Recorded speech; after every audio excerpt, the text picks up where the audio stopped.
All right, we're getting ready to pull the center console out of this 2017 GLE 43 so we can replace this section here with a wireless charger. And there are two steps so far, which was I fished out this plastic or this rubber flooring from in here. Just used a little hook to pull it.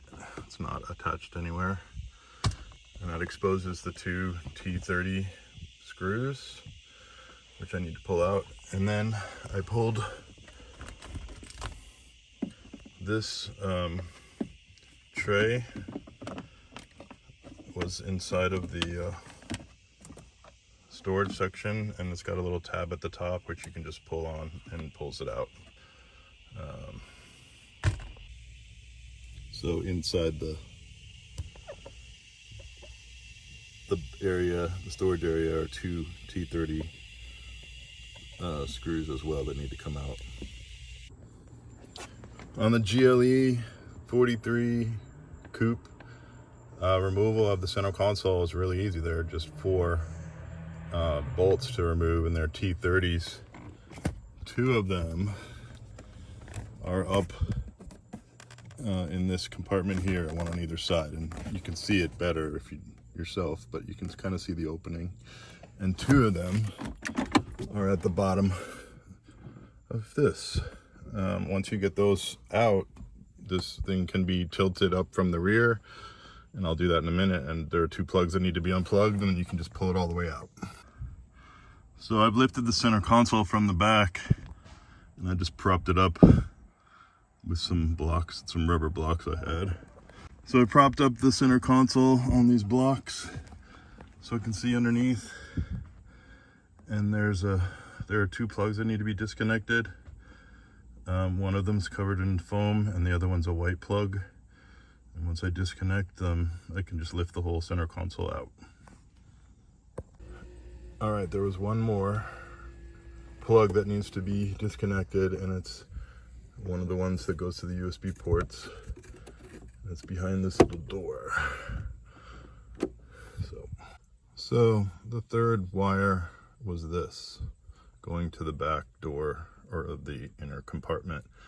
And since we were putting too much force to pry that open, we decided to just try reaching around from the back to disconnect it, which we did. It just has a little pinch thing to hold.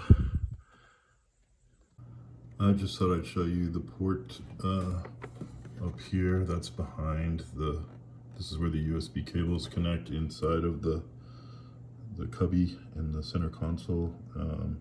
So I would say it's definitely the way to disconnect it is to reach around and disconnect it rather than try to pull that cubby apart. Here we have the center console out of the car, and we are going to be removing this piece right here, and it's basically just secured with 2 screws. There's a T20 up top and a T20 down in here. I'm gonna remove those and pull it apart. So I kind of skipped a bit, but I removed those 2 screws, and that loosened up this whole section with the cup holders. This plastic cup was connected and clipped in on each side with these 2 clips. Both of those have to be pried outward so you can slide the whole thing up and away. So then I just took the new piece and clipped it back down in. I noticed that there was cloth tape on the end. I figured that was for sound, so I just pulled it off the old one and stuck it on the new one. So the next step is the wiring.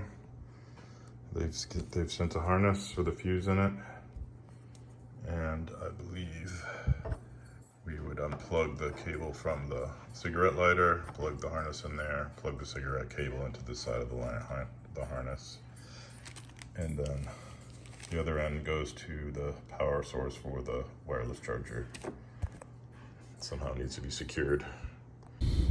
So we've installed the center console back in place, forward end first, lifted from the rear. I had some help reaching in and connecting the cables back. 3 cables. One was on the back of the cubby where the USB ports are, and the other 2 were directly underneath. One was the big white one and the other was a blue. Secured the 4 Torx 30 screws to put it back in solid, and I have my blue ready light down there. It changes to white when I place my phone. Mine's an iPhone 13 Pro Max, and it works great with my case on. And when it's in there, I can see that it's charging. So I'm very happy. It works great.